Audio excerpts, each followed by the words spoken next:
Hello everyone, welcome to Meera's kitchen. આ વિડીયોમાં હું તમને એકદમ હેલ્ધી અને પ્રોટીનથી ભરપૂર એવું ચોકલેટ પુડિંગની રેસીપી શેર કરીશ. જો તમે આ વેચથી ટ્રાય ના કરી હોય તો શ્યોર ટ્રાય કરજો. અને જ્યારે તમને ચોકલેટ ખાવાનું મન થયું હોય ત્યારે અથવા તો તમારા કિડ્સને તમે આવી રીતના ચોકલેટ પુડિંગ સર્વ કરી શકો. બહુ જ ફાઇન બનશે. તો ચલો જોઈ લઈએ રેસીપી.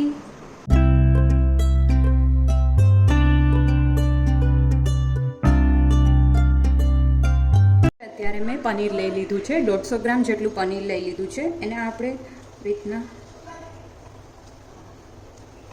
રફલી મિક્સર ગ્રાઇન્ડરમાં ક્રશ કરવાનું છે. તો આવી રીતના છૂટું કરી દઈશું જેથી કરીને ક્રશ કરતા ફાવે.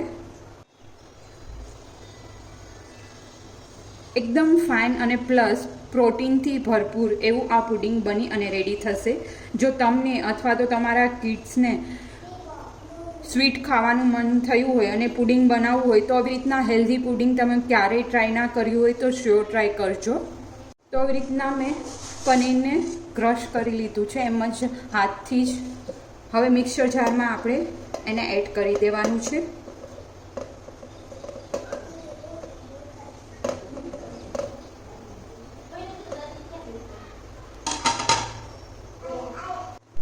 હવે એમાં આપણે 5 ટેબલસ્પૂન જેટલું મિલ્ક એડ કરી દઈશું. 1.5 ટેબલસ્પૂન જેટલો કોકો પાવડર એડ કરી દઈશું, અથવા તો તમને ટેસ્ટ ગમતો હોય એ રીતના તમે એડ કરી શકો.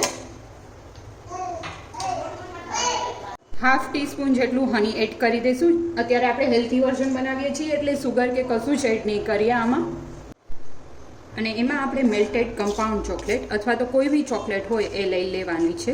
તમને જેટલું ચોકલેટી ગમતું હોય એ રીતના અંદાજે આપણે 3/4 કપ જેટલી મેલ્ટેડ ચોકલેટ એડ કરવાની છે. અત્યારે મેં ડાર્ક લીધી છે એટલે ઓછી એડ કરું છું, પણ તમે જો મીડિયમ લો તો વધારે, અથવા તો તમને ડાર્ક ગમતી હોય તો ડાર્ક બી વધારે એડ કરી શકો. હવે આને ફાઇનલી બ્લેન્ડ કરી લઈશું. તો આપ જોઈ શકો છો એકદમ પ્રોપર બ્લેન્ડ થઈ ગયું છે. પ્રોપરલી મિક્સઅપ થઈ જાય ત્યાં સુધી આપણે મિક્સઅપ કરવાનું, અને જરૂર લાગે ક્રશ પ્રોપરલી ના થાય તો તમે મિલ્ક એડ કરી શકો. અને તો આ ટેક્સચર છે આનું છે એકદમ થીક થવા લાગશે, એટલે બને ત્યાં સુધી આપણે હોટ મિલ્ક અથવા તો રૂમ ટેમ્પરેચર પર આવે એ ટાઈપનું જ મિલ્ક એડ કરીશું. અને આપ જોઈ શકો છો એકદમ થીક કન્સિસ્ટન્સી અને સાવ ક્રીમી એવું ટેક્સચર આવી ગયું છે. અત્યારે મેં એક બાઉલમાં એડ કરી દીધું છે. અને આપણે સેટ થવા માટે ફ્રીઝમાં મૂકી દઈશું 6 થી 7 કલાક માટે. તો રેડી છે, એકદમ સેટ થઈ ગયું છે પ્રોપર. તમે આવી રીતના આમ કરશો તો હલશે ને, એકદમ પ્રોપરલી સેટ થઈ ગયું છે. આ પરફેક્ટ છે. ઉપરથી કોકો પાવડર ડસ્ટિંગ કરી દઈશું જેથી કરીને બહુ જ ફાઇન લુક આવશે.